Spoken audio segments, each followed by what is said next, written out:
강의량으로는 113페이지 드디어 요한복음 11 강의 11번째로 들어왔습니다. 여기서 강의 113페이지 펴보시고 성경에서 본문의 내용으로는 23장 4절이 시작해요. 내가 사망의 음침한 지난 시간까지 자기 이름을 위하여 의의 길로 인도하시는다. 이 얘기를 우리가 하는데 짧게 얘기하자면 의의 길은 양이 볼 때는 불편한 길, 먼 길, 왜 갈지 모르는 쓸데없는 길. 왜? 여기 웅덩이가 있는데 여기 물 마시면 되는데 기어이 시냇물로 끌고 가는 목자의 그 재촉함이 양으로 볼 때 굉장히 싫고 어떻게 보면 참 이해가 안 가니까 불평할 수 있는데 또 여기도 풀이 있는데 기어이 여름에 산으로 올라가지. 험한 산으로 올라가야 되는데 여기도 풀이 있긴 있거든요. 그러니까 양의 수준에서 볼 때는 도저히 이해할 수 없으나 좋은 목자는 그 수고를 마다하지 않고 아니 양만 걷기 힘들어요. 목자도 걷기 힘들지. 여기서 먹으라고 얼마나 편해. 자기는 옆에 뭐가 있어요? 깨끗한 물 있잖아요. 옆에 물병을 차고 있잖아요. 가죽으로 된 물통을 차고 있잖아. 자기는 이거 마신대.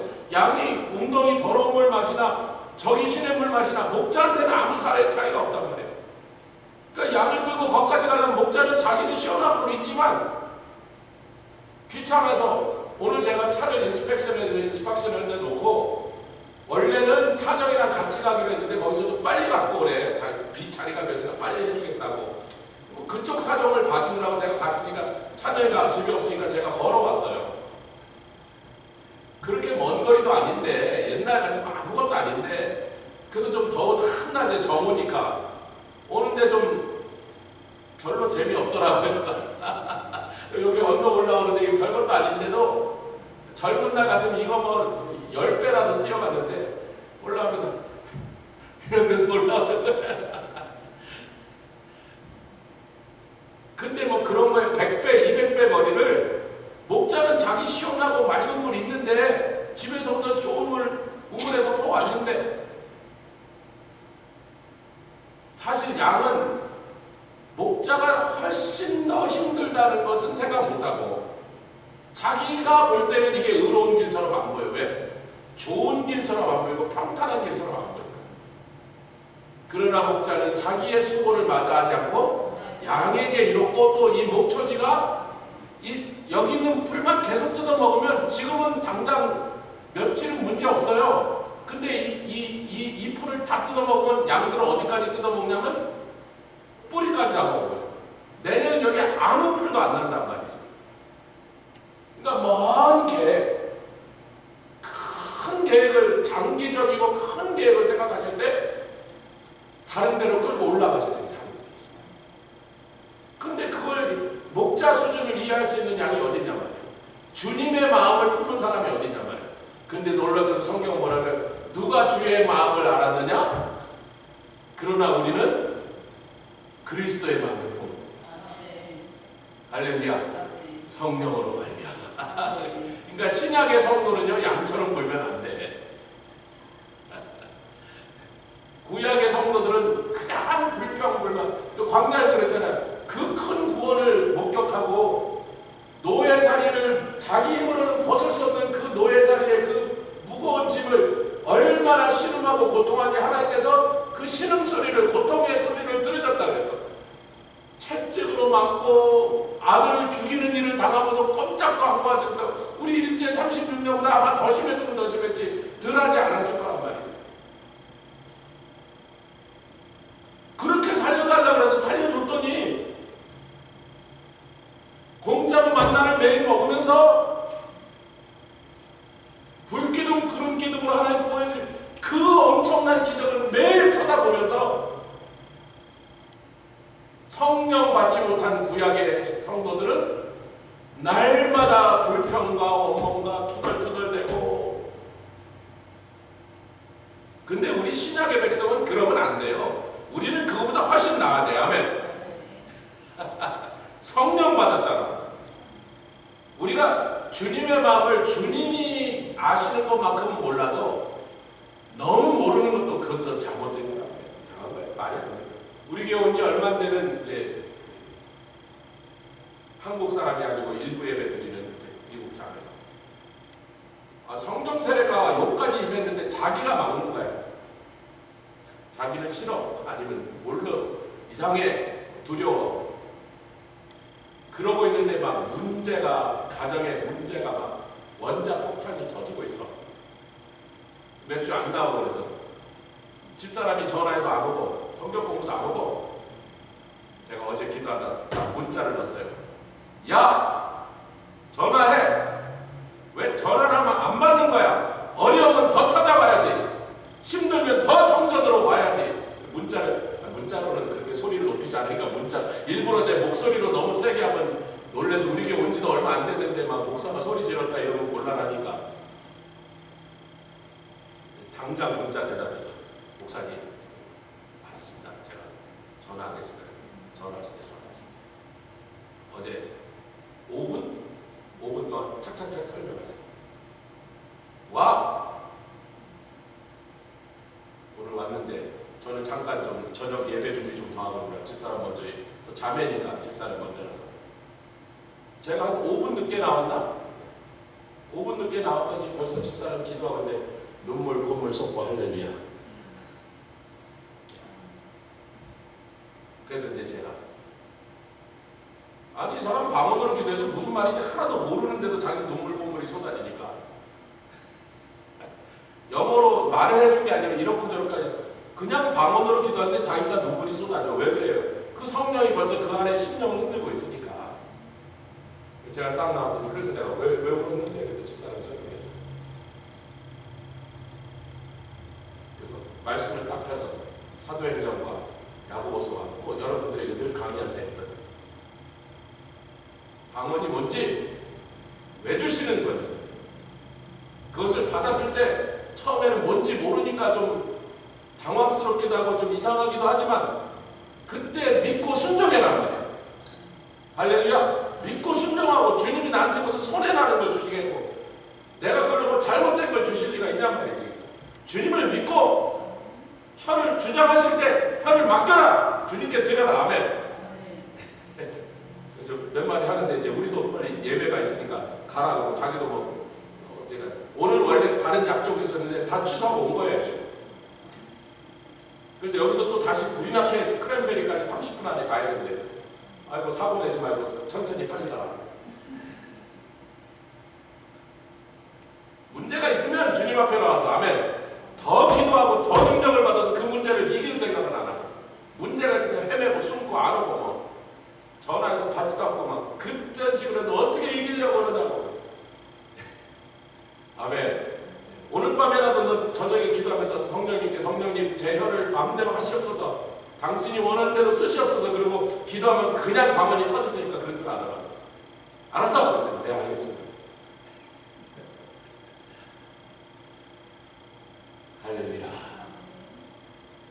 네, 우리 그러니까 양의 수준은 제가 그랬어요. 너희가 몇 년 전에 똑같은 상황에서 너희가 무진장한 어려움을 겪었는데 많은 고통과 많은 눈물을 겪었는데 좀 좋아진 것 같더니 몇 년 지나서 또 비슷한 상황에 지금 들어가 있는데 왜 하나님이 똑같은 어려움을 간신히 이제 괴로워하고 이제 좀 괜찮은가 하는데 또 그런 어려움으로 들어가게 하셨냐면 요것 때문에요. 지난번은 너 혼자 해서 깨졌지 이번에는 세계에서 우주에서 제일 좋은 코치 내가 너를 코치해서 이기게 하리라. 그분이 누구다? 성령님이시다. 성령님이 너를 코치해서 지난번에 진 놈한테 이번에는 보기 좋게 복수하라고 성령님께서 코치를 하시고 성령님이 하라는 대로 하면 반드시 이기게 하시겠다고. 그래서 똑같은 어려움을 다시 주셨어. 이번엔 이겨. 기도하면서 이겨.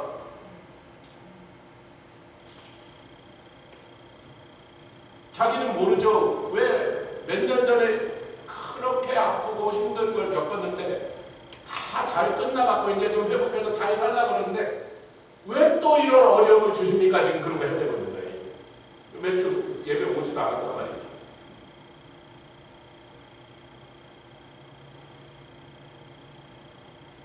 왜 주셨어요? 이번에는 나와 함께 이기자. 아멘.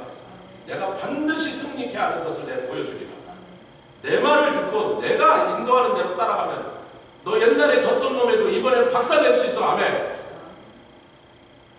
오늘 새벽에, 여기 시간으로 새벽에 한국하고 온두라스가 축구를 붙었어요. 올림픽.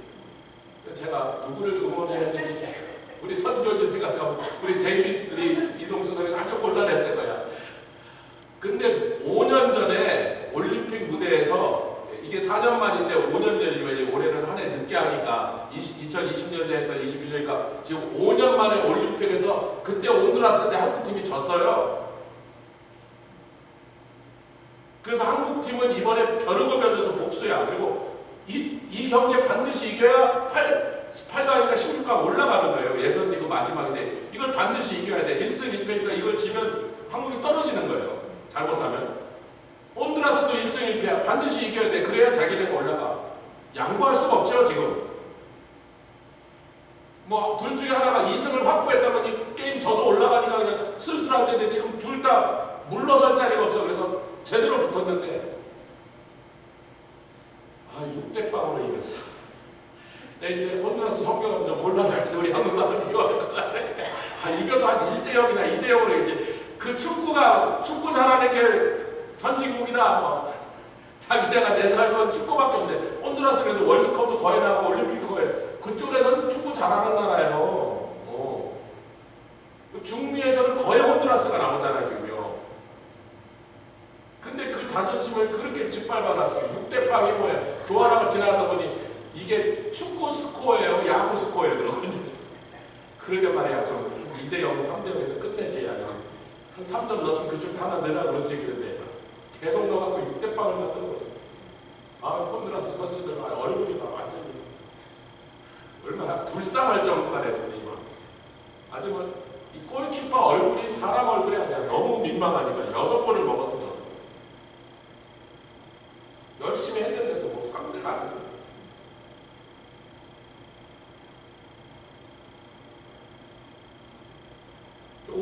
그 팀한테 졌단 말이에요. 똑같은 올림픽 무대에서. 그러니까 이를 갈았지 칼을 가른 거예요. 온두라스 또 어떻게 됐어? 반드시 이긴다네. 할렐루야. 주님의 의로운 길을 따라가는 게 그분이 인도하고 험하게 보이고 쓸데없이 먼 길을 돌아가는 것 같아도 너 옛날에 네 혼자 싸웠을 때 졌던 원수들을 적들을 내가 더 부서놓게 하리라. 다 밟아버리게 하리라. 할렐루야. 의로운 길. 자 23장 4절에 보니까 그 앞에 계속 나의 목자 나를 누이시며 내 영혼을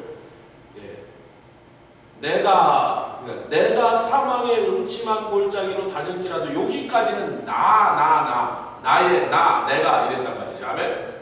근데 그 바로 뒤부터 해를 두려워하지 않을 것은 그렇게 한 다음부터 그 이유는 주께서 이제부터는 양의 입장에서 시편 기자가 다윗이 이 얘기를 하는 게 아니라 목자의 입장에서 이 시편을 계속 이어나갑니다. 할렐루야. 그리고 그때가 여기 보십시오. 1절부터 3절까지는 봄에 본부 목자, 그러니까 목자가 살고 있는 목자의 집 주변에 있는 자기가 소유한 땅에서 거기 이제 본부 목장이라고 부르는 거죠. 거기 집도 있고 거기가 본부죠. 우리도 있고 그 집 주변의 풀을 뜯어 먹었어요. 봄에. 근데 4절 지금 우리가 내가 사망의 음침한 골짜기로 다닐지라 그게 산지로 이동 중이야. 왜? 여기 본부 목장에서 산지 방목장까지 올라가려면 골짜기를 통해서 올라가게 된다. 그 왜 골짜기를 통해서 올라가냐면 어느 골짜기나 보통 산의 골짜기 뭐가 흘러요? 시냇물이요. 무슨 또랑같이 보여도 산에서 내려온 맑은 물이 흘러내려오는 거예요. 그리고 고인물일 수가 없죠. 왜? 산이 이렇게 돼 있으니까 물이 흐를 수밖에 없는 거예요. 물이 있다면 흐르는 거죠. 그러니까 어디선가 산 위에 샘에서 아니 눈 녹은 목이 물이 흘러서 내려오는데 이게 흐르는 물이니까 오염될 수가 없는 거예요. 계속 흘러가고 고여있는 물이 아니라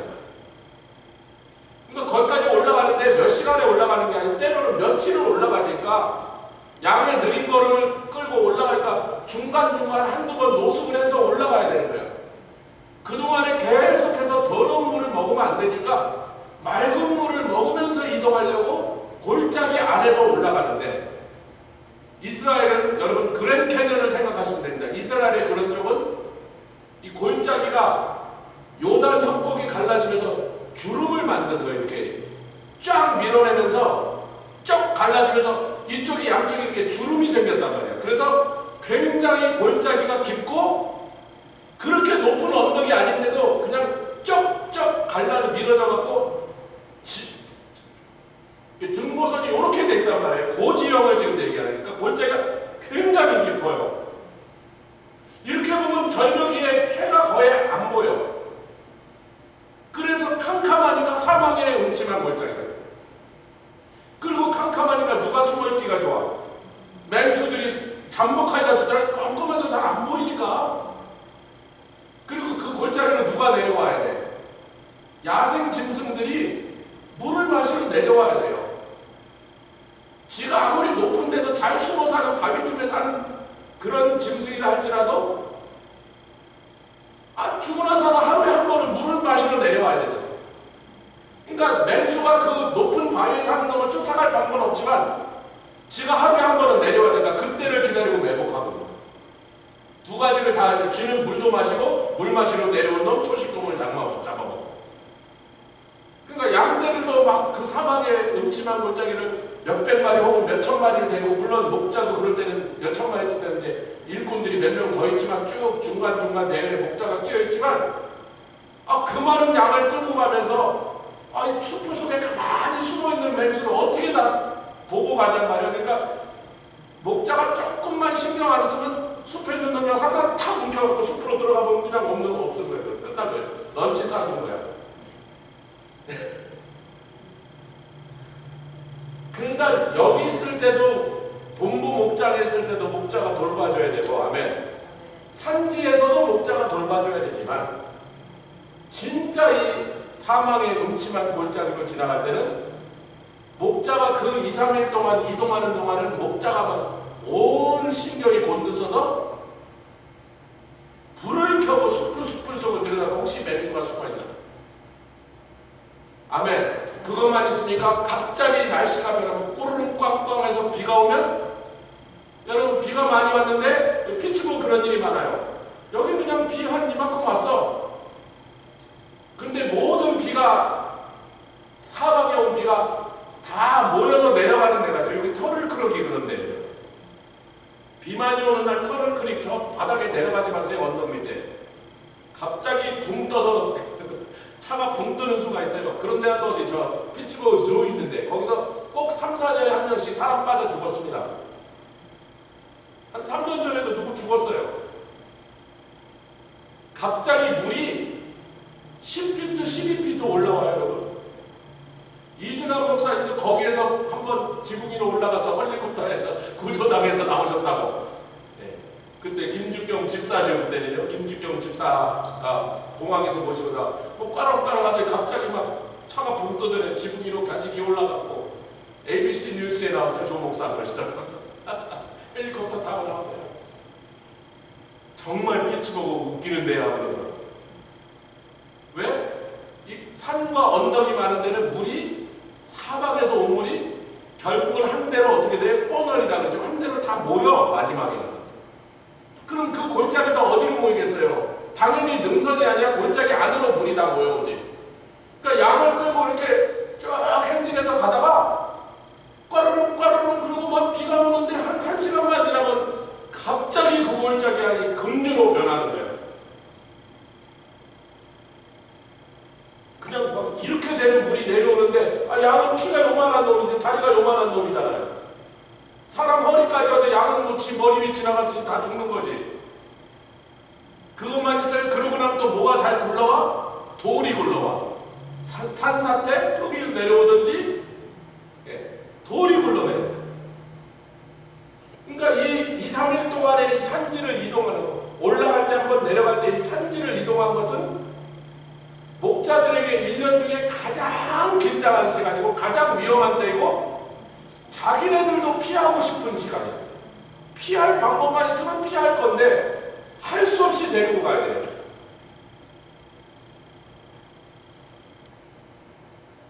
그러니까 막 날씨도 살펴야지, 막 숲을 속도 살펴야지, 혹시 또 바위가 흔들거리는지 그것도 살펴야지, 양이 어디 잃어버렸는지 떨어졌는지 정신이 하나도 없는 거야. 이 2, 3일 동안은요. 초긴장하고 있는 거란 말이죠. 그래서 이제 산지로 이동해서 여름이 시작되면 산지로 이동해서 왜? 낮은 땅은 굉장히 더워지고 드라이해지니까 풀들이 다 말라 죽고 거의 없어지니까 여기다 놔두면 안 돼. 빨리 올라가야 돼. 그래서 수목 한계선 위까지 한 1000m 이렇게 올라가면 거긴 전혀 다른 기후가 펼쳐져 있어요. 우리가 혼두라스에서 부에노스아이레스 저 산 밑에보다 부에노스아이레스 올라가면 딱 한 10도 차이 나고 거기서 한 300~400m 더 올라가면 또 한 5도 차이 나요. 사실 밑에 90도인데 여기는 한 70몇 도요. 그럼 별로 습하지도 않고요. 구름보다 위로 올라가고요. 거기 살만해. 이 정도면 혼두라스 살만하네. 그렇죠. 한 1200m만 올라가면 그렇다니까요. 부에노스아이레스 한 800m, 라스크루스다 가면 벌써 한 900m, 1000m. 그 이상 별로 더 올라갈 때도 한 1000m, 1100m 거기. 그거 어떻게 알았냐? 커피 키우니까 알았어요. 장로님 자꾸 부에노스아이레스가 해발 몇 미터인가 해서 잘 모르겠는데 그래서 몇 미터인지 좀 확인해 보시라고 해서 아니 커피 키우니까 800m 되겠지. 나중에 보니까 800m쯤 된다네. 거기서 라스크루스다 가면 한 200m 더 올라서 한 1000m. 1000m 한 1550m. 그 이상은 없죠. 그러니까 1000m만 올라오면 밑에랑 기후가 달라. 훨씬 시원해. 그리고 여기 이제 풀이 나무는 못 자라고 풀만 자랄 수 있어요. 수목 한계에서 위로 올라오면 나무는 더 이상 없고 풀만 자라. 뜯어먹기 좋잖아요. 풀은 그렇게 높이 올라가도 계속 풀은 자라니까.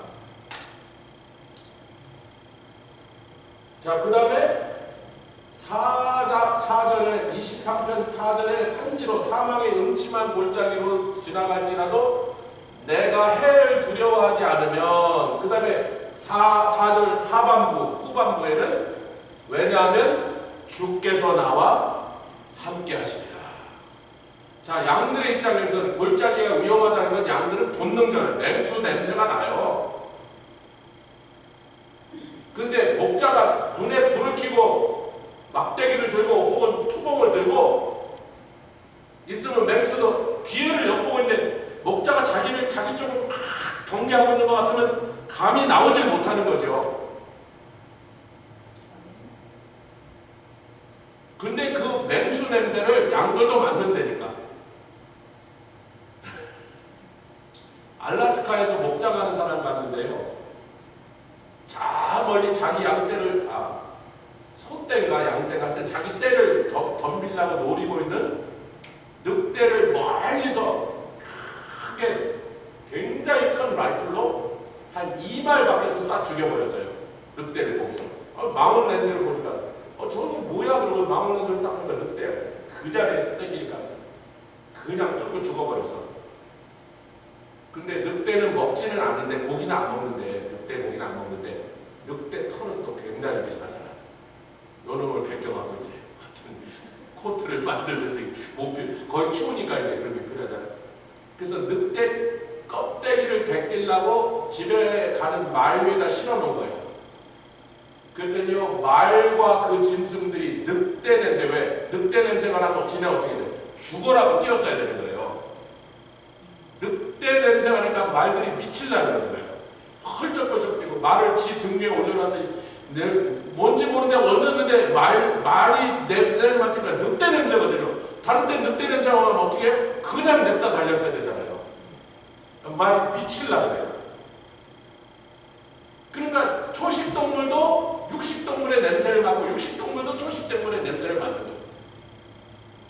양이 지금 사망의 음침한 골짜기로 지나갈 때는요 그냥 불안할 뿐이에요. 싫을 뿐이고 힘들 뿐이야.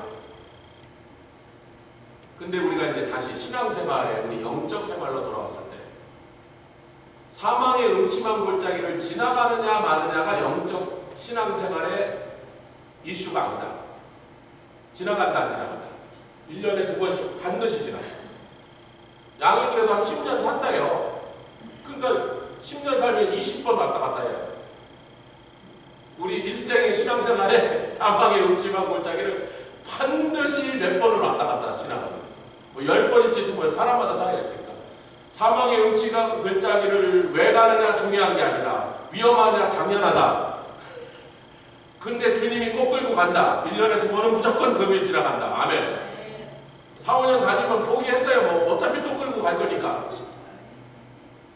중요한 건 뭐예요? 사망의 음침한 골짜기를 들어가느냐 안 들어가느냐가 중요한 게 아니고 몇 번이나 가는 게 중요한 게 아니고 거기가 위험하냐 안 그러냐 당연히 위험한데 중요한 거 뭐예요? 목자가 나와 함께 있느냐 없느냐 그것만 중요한 거예요. 신앙생활에 그것만 중요하단 말이에요. 주님이 나와 함께 하시면 할만해. 주님이 내 앞에 가시면 뭐 그렇게 두려워할 게 없어. 아멘. 주님이 함께 계시면 괜찮아요. 근데 성도들이 사망의 음침한 골짜기는 안 들어가려고 이런 데를 왜 끌고 오셨냐고. 그러니까 왜 이런 데를 끌고 오셨어요? 주님 왜 나를 이런 데를 끌고 오셨어요? 여러분이 시편 23편은 제가 몇 주 전에도 그 말씀 드렸죠. 어느 상황에서 사무엘상을 같이 읽었지 않습니까? 살라 하마 누구 그때가 언제라고요? 산 봉우리로 도망을 갔는데 사울의 병사들을 피해서 도망갔는데 그 기가 막힌 다윗도 깜빡 실수를 해서 반대편이 완전히 100% 낭떠러지라 그쪽으로 내려갈 수 없는 산봉우리로 올라온 거야. 그렇지요. 다 비슷하게 생기니까 급하게 도망가다 보니까 아무리 지형을 잘 파악하고 있어도 다윗도 한 번에 그쪽은 내려갈 수 없는 낭떠러지라는 걸 까먹고 글로 도망간 거야. 그전에는 그냥 그 반대로 내려가려고 그랬거든요. 정상 있다고 와보니까 이쪽으로는 내려갈 수 없고 저쪽에서는 사울의 병사들이 삼면을 포해서 올라오고 있어. 제가 그런 골짜기에 올라가 보니까 이래서 죽는구나 여기가. 저는 건너갈 수가 없어요. 그냥 수직벽이야 수직벽. 한 400~500m쯤 되는 수직벽이에요. 그걸 어떻게 내려갑니까? 차들이 막 몇 대나 쳐박혀 막 박살이 나 있더라고 그 밑에. 가득하게 그랜드 캐년에서 보는 것과 같은 비슷한 그런 거. 꼼짝없이 죽었구나. 오늘 내가 죽었구나. 여러분 다윗이 얼마나 주님께 묻는 사람이에요. 매일 아침 주님 뭐 할까요? 갈까요? 말까요? 칠까요? 말까요? 싸울까요? 말까요? 싸우면 주님이 적들을 내 손에 붙이시니까 내가 쫓아가면 저들을 붙잡을 수 있겠나이까? 이들이 배반하겠다. 매사를 주님께 물은 사람이야. 그날 아침도 물었을 거 아니겠어요? 맨날 그러는 사람이니까 저기로 올라갈까요? 올라가라 그랬을 거라고. 올라갔는데 사울의 군대가 확 포위망을 쫓겨 오는데 딱 보니까 반대편에 뛰어내린다 죽는 낭떠러져. 그 순간 잠깐 주님 죄송합니다. 믿을 사람 하나도 없네. 주님마저 나를 오늘 여기서 그래서 다윗의 인생에 두려운 적이 한 번도 어떤 강한 적 많은 군대를 만나도 한 번도 떤 적이 없는데 그날 다윗이 두려워하더라. 왜? 오늘 내가 여기서 죽었구나. 그렇게 하고 있는데 사울의 진으로 급하게 전령해서 살라 한마디고 남아요. 그때 그 기쁨과 감격에 또 잠깐이라도 주님을 의심했던 그 회개와 감사가 다 섞여서 튀어나온 시편이 바로 이 시편 23편이에요. 사망의 음침한 골짜기로 안 데려가셔야 되는데 주님이 어찌된 일이 가끔 주님 따라가다 한참 가다 보면 이미 사망의 음침한 골짜기에 들어와 있는 거예요. 성령님과 동행하면 어려운 일을 안 만나야 되잖아요. 괴로운 일을 안 당해야 되잖아요. 손에 안 겪어야 되잖아. 근데도 그런 일을 겪고 있으니까 그때 성도가 잠깐 혼란에 빠지는 거야. 아니 주님 따라왔으면 만사형통해야지 이게 뭐냐고. 그런데 다윗이 그때 하나님이 큰 구원을 베푸사 블레셋 군대를 움직여서 여러분 블레셋이 사울의 지경까지 올라오려면 자기네 동네에서 약 5일 동안 하루에 10km씩 행진해서 벌써 5일 전에 자기네 블레셋 진지를 떠났어야 돼요. 다윗은 오늘 거기에 잘못 올라갔는데 블레셋 군대는 5일 전에 출발했어요. 아멘. 하나님은 다 계산했고 다 정해놨어. 블레셋 군대를 이미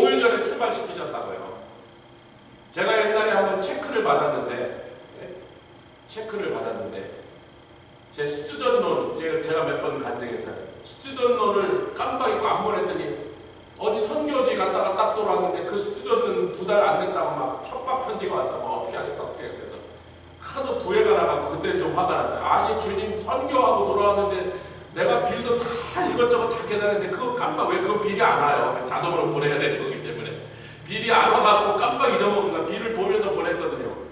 선교지 가느라고 정신이 없으니까 내가 모든 빌을 다 미리 체크를 끊어서 다 이제 준비해놓고 넣어라 이러고 갔는데 그 스튜던 놈만 안 된다고 막 2달 비었다고 가 있는 동안 하고 이제 돌아왔다고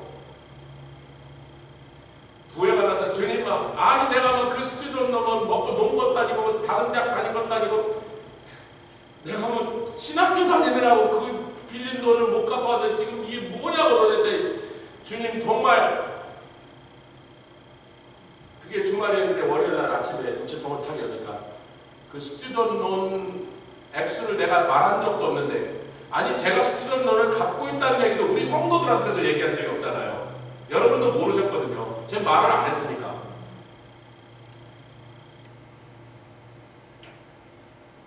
내가 스튜던 론을 갖고 있다는 건요 저밖에 아는 사람이 없어. 아마 집사람도 잘 몰랐어요. 신경 안 써요. 제가 알게 하더라고요. 그런데 딱 스튜던 론을 한꺼번에 다 갚는 돈하고 30불인가 넣어서 빵 사 먹으라고. 제가 빵 사 먹어도 그랬어요. 이거 30불은 뭐예요 주님? 딱 맞춰주지. 근데 그 사람이 그걸 붙인 건 언제요? 벌써 며칠 전이야. 제가 주님한테 열받아서 펄펄거리기 전에 이미 거기서 출발했다고. 근데 우리는 양이라 저도 다 양 같아서 목사도 양이라고요. 사실은 목사도 양이라고. 주님 앞에 가면 양이지 뭐 제가 무슨 주님 앞에 나도 목자니까 주님하고 뭐 거의 동급인다고 그러겠어요? 주님 앞에 가면 저도 양이지. 저도 그때 막 부해가 나. 아니 선교하고 왔는데 진짜 뭐 목이 뜯기고 고생하고 왔는데 뭐 이게 뭡니까 주님 도대체 막 이랬단 말이지. 근데 주님은 벌써 우체통에 그 돈을 누군가를 감동시켜서 액수도 말한 적도 그런 사실이 있다고 말한 적도 없는데 그 액수를 탁 맞춰서 보내고 30불은 왜 붙였는지 난 아직도 몰라. 천국 가면 물어볼까. 그때 왜 30불은 왜 더 붙였어? 그냥 빵 사 먹었어요. 뭔지 몰랐어. 그러니까 사망의 음침한 골짜기를 앞에 놓고 우리는 복잡해지지 말자. 그때 주님을 의심하지 말자. 사망의 음침한 골짜기를 들어가느냐 마느냐는 이슈가 아니에요. 반드시 들어가요. 몇 번이나 가요. 신경 쓸 거 없어요. 20번 지나가냐. 양들은 10년 사니까 보통 10년 살거든. 10년 사니까 1년에 2번씩 20번 간대. 성도는 더 오래 사니까 4, 50번 갈지도 모르지. 몇 번 들어가냐도 중요하지 않아. 정작 중요한 거는 뭔데? 목자가 나와 함께 해줘야 임마누엘 하나님 나와 함께 해줘야 내가 주님과 동행. 그게 중요할 텐데 그거는 신경 안 쓰고 주님 내 곁에 주님이 계신가 그거는 체크할 생각을 안 하고 맨날 사망의 음침한 골짜기 몇 번 갔느냐만 세우고 앉아있어. 주님 지금 17번째예요.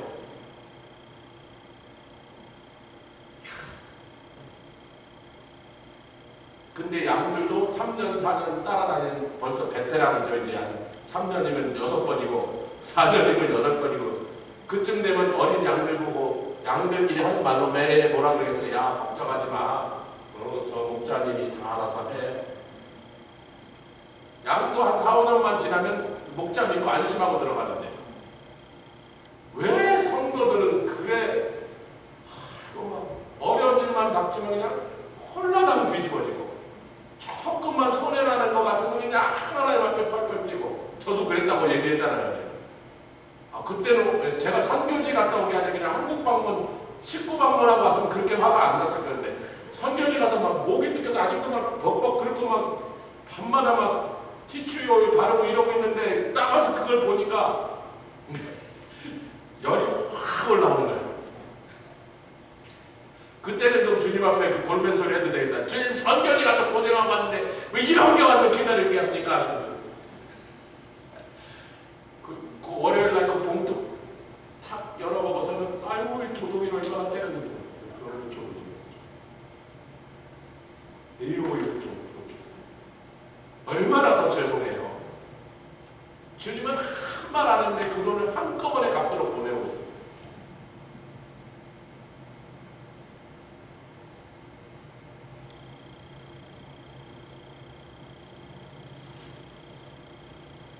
제가 주일날 몇 주를 현소 같이 하자 그랬어요. 같이 합시다. 주님의 마음. 여기서 목자의 마음. 목자의 마음을 양이 알아요. 양이 목자의 그 행동을 이해하고 그 목자의 마음을 제대로 다. 그래도 똑똑한 양은, 똑똑한 성도는 뭐는 확실히 안다. 그래도 목자가 내 앞에 가기만 하면 안전하다. 아멘. 주님이 나와 함께 가시면 하여튼 지금 아무리 위험한 지경에 들어와 있어도 눈에 볼 땐 여기서 꼭 죽을 것 같은 힘든 곳에 내가 들어와 있어도 주님이 나와 함께 하시면 반드시 통과하고 이긴다. 반드시 밟아버린다. 아멘. 그거 정도는 아는 게 성도란 말이죠. 성도라면 그 정도는 알아요. 유튜브로 통해서 이 말씀을 듣는 분도 같이 아멘 하세요.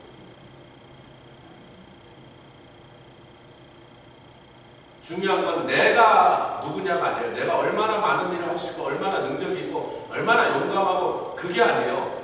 누가 나와 함께 계세요. 인칭대명사가 바뀌었습니다. 계속 양의 입장에서 쓰다가 여기서 목자의 입장에서 딱 목자의 입장으로 목자의 포인트에서 이 상황을 지금 설명하고 있어요. 그때 계절도 변했어요. 봄에 본부 목자에 있다가 초여름 되니까 산지로 이동해서 사막의 음침한 골짜기를 쭉 통과하고 4장 하반절부터 주께서 나와 함께 하시리라. 그런데 거기 갔더니 주의 지팡이와 막대기가 나를 안위하신다. 그래서 오늘 이제 막대기와 지팡이 얘기를 해야 되는데 좀 더 뒤로 가봅시다.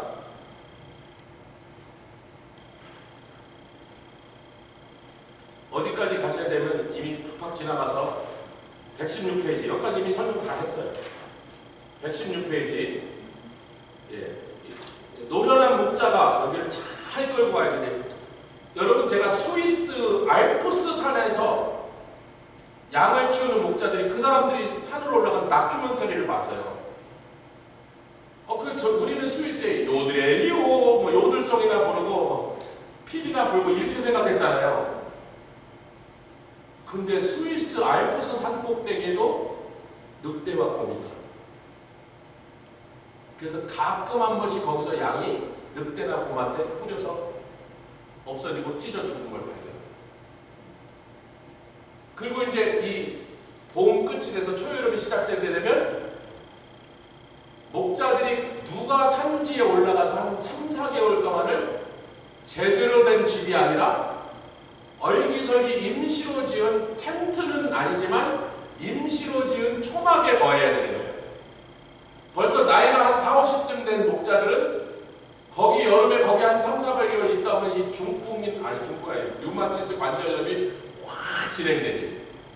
신경통이 갈라 그래 안 갈라 그래. 그래서 그 마을에서는요 전통이 뭐냐면 제일 젊고 싱싱한 사람들이 해마다 교대로 가요. 그러니까 여러 집 양을 한 20집이 있다면 20집에마다 남자들이 다 가는 게 아니고 20집 양들을 다 끌고 올라가되 그 산지에 가는 날은 다 같이 올라갔다가 좀 몸이 안 좋고 이런 분들은 도로 다 내려오시고 아저씨들은 젊은 10대나 20대들이 있고 노련한 목자 한두 명만 있고 누가 있을 건지를 해마다 교대로 한다고. 그리고 또 밑에서 할 일이 많잖아. 여러 가지 뭐 집도 수리해야 되고 그러니까. 그러면서 그 마을에 산지까지 올라가는 알프스 산입니다. 고도가 이 이스라엘 산보다 훨씬 높죠. 막 3,000m, 4,000m 이런 데니까요. 여름이 왔는데 지금 7월달인데 6월 말인데 올라가 재수 없으면 눈을 만나요. 잘못하면 얼어 죽어. 진짜로 얼어 죽어. 그리고 눈에 막 서로 놓쳐요. 막 눈 속에서 서로 헤어져서 놓쳐버려요. 그러니까 1년에 한 번씩 산지로 양을 끌고 간다는 건 굉장히 위험한 일이고 또 거기 올라가서 몇 달 지낸다는 건 체력적으로 굉장히 목자한테 힘든 일이고 좀 몸 상태가 안 좋은 사람은 거기 올라갔다 병 걸려서 병원이 있어야 약이 있어요. 잘못하면 밑에 내려오기 전에 죽어버린단 말이죠. 그리고 놀랍게도 알프스 산 위에도 곰과 늑대가 산다는 거야. 난 정말 그런 거 들어가서 줄 알았어. 유럽의 한복판인데도 산은 산이더라고. 곰이 살고 늑대가 살고. 한 번씩 곰이 와서 후려가고 늑대 와서 물어뜯어. 지금 21세기에 지금 요즘 얘기라는 거 다큐멘터리 필름을 만드는 거예요.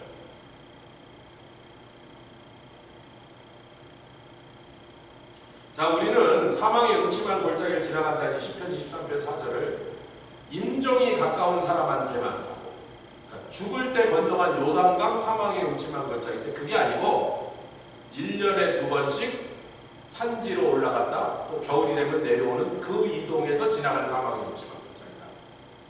누구나 일생 동안 여러 번 반복할 수밖에 없는, 여러 번 그 사망의 음침한 골짜기를 지나갈 수 있어요. 죽을 때 요단강 건너는 게 아니란데 우리는 항상 이걸 언제 장례식 때 주로 이 말씀을 읽거든.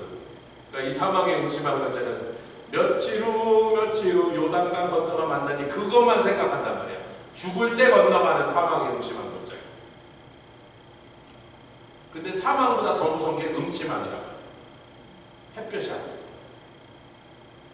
자, 117페이지로 넘어갔습니다. 벌써 막 진도 나가요. 여기 이 얘기도 벌써 했네요. 신앙생활에서 117페이지의 핵심은 영적인 면에서 볼 때 골짜기를 통과했는데 골짜기가 위험한가 아닌가 이게 중요한 포인트가 얘기했잖아요. 벌써요. 또 몇 번이나 지나가는 그런 거 하나도 중요하지 않아요. 여러 번 지나가다 수십 번 지나간다. 주님이 선한 목자이신 주님이 나와 함께 있느냐 오직 그것만이 중요한 일이다. 그분이 함께 계시느냐 아니냐 그게 죽고 사는 거예요. 죽고 사는 게 거기에 달렸단 말이에요. 양에게는 그 사망의 음침한 골짜기에서는 그 3, 4일 동안은요 만약에 목자가 안 계시다면 죽은 거예요. 죽은 거. 살 수가 없어.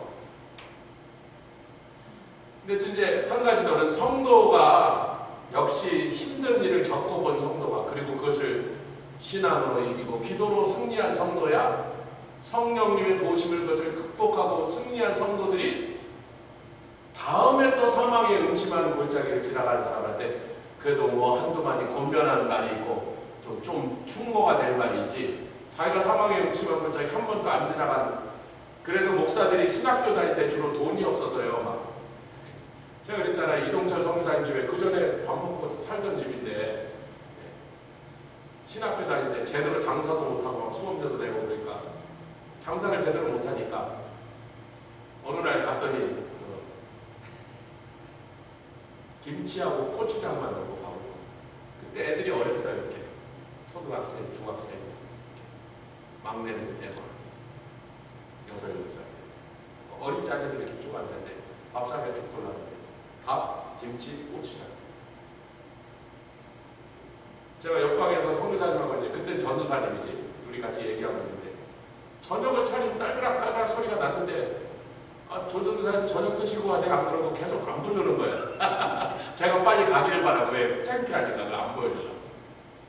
그래서 내가 아니 사모님 뭐 나한테 아직도 기분 나빠하면 밥 차리면서 밥도 안 먹고 가라는 거야? 그럼 가고 그랬더니 아니 그럼 전도사님 앉으세요 그러고 그러고서 딱 앉았는데 반찬이 그다 김치, 고추장. 원래 고추장은 반찬에 안 치잖아요. 고추장이 뭐 찍어 먹었을 때 그게 반찬이지. 김치만 넣으면 아마 제가 와서 고추장을 푼 것 같아요. 저도 신학교 다닐 때 만만찮게. 그러니까 목사가 그런 고통과 그런 어려움을 겪어보지 않으면 다른 성도들을 인도한다는 건 사실 불가능하다고 주님은 그렇게 판단하신 거죠. 너희들이 설교 잘할 수도 있고 성경 공부 잘 가르칠 수도 있고 은사로 뭘 할 수도 있지만 그래도 이 양무리를 이끌려면 너도 사망의 음침한 골짜기 쎄 빠지게 들어갔다 나왔다 해야 돼. 빨리 하면 합시다. 우리가 그래야 다른 사람들한테 도와줄 수 있고 또 긍휼히 여길 수 있고 그들 야단치지 않고 왜 저 모양 저 모양 왜 사망의 음침한 골짜기에서 헤매고 있는 거야? 똑바로 대로로 가지 않고 그러지 않고 왜 우리도 거길 수없이 들어갔었어. 118페이지 여기 막 진도 나갑니다. 이제 드디어 주의 지팡이와 막대기가 나를 안위하시다. 여기까지인데 다음 시간에 가야 될 시간을 다 썼는데 여러분 제가 요것만 여러분에게 말씀드리고 이 강의한 뒷부분을 여러분 좀 집에 가서 읽으시면 훨씬 도움이 될 거예요.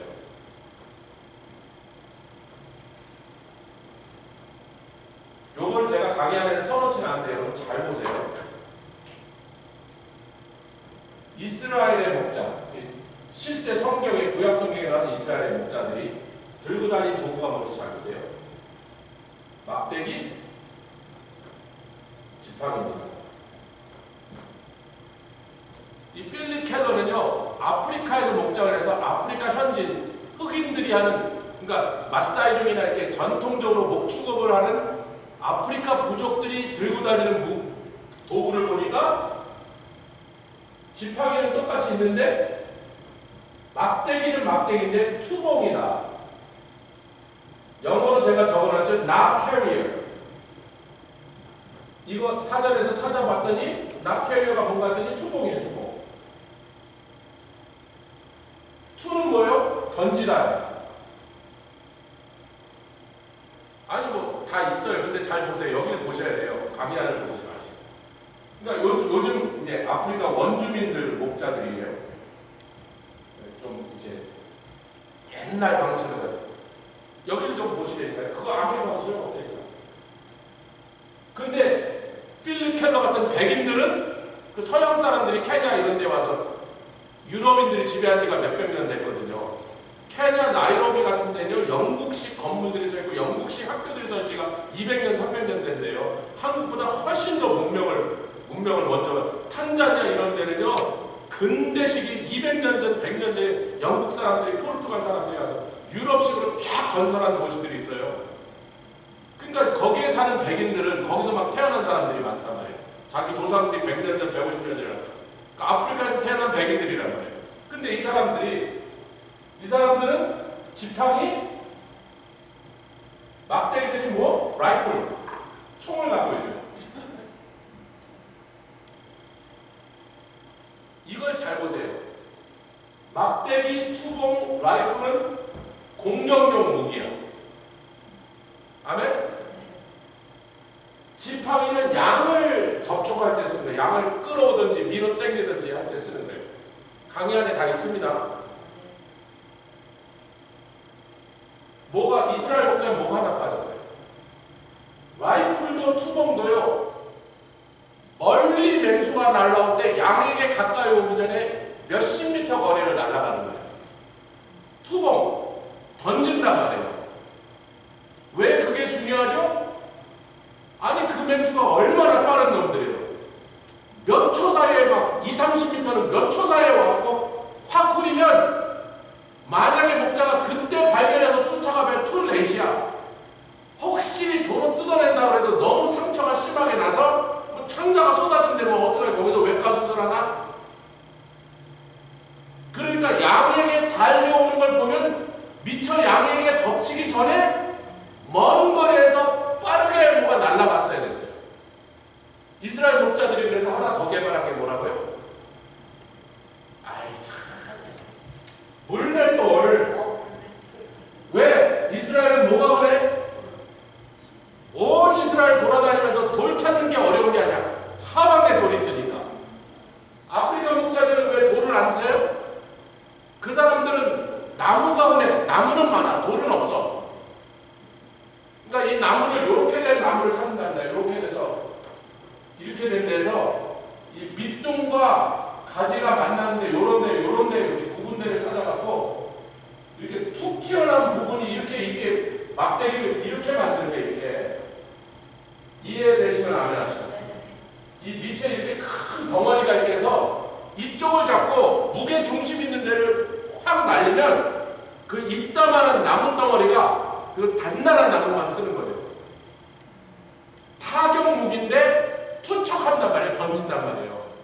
왜 중요하다? 먼 거리를 빠른 시간에 날아가요. 일단 양한테 접근해서 한번 확 핥히면 그 양은 이미 죽었어요. 그 짐승이 먹던 안 먹던 양을 잃어버리긴 마찬가지란 말이죠. 그럼 이스라엘 목자들도 똑같은 게 있었어야 돼요. 라이플이나 투봉이나 뭐예요? 멀리 던지는 거야. 그리고 빨리 날아가. 아무리 짐승이 빨리 날아와도요, 날아오는 총알이 깃털이나 투척해서 던지는 나무보다 더 빠르지 못하다는 거예요. 그러니까 목자가 저는 표범이네?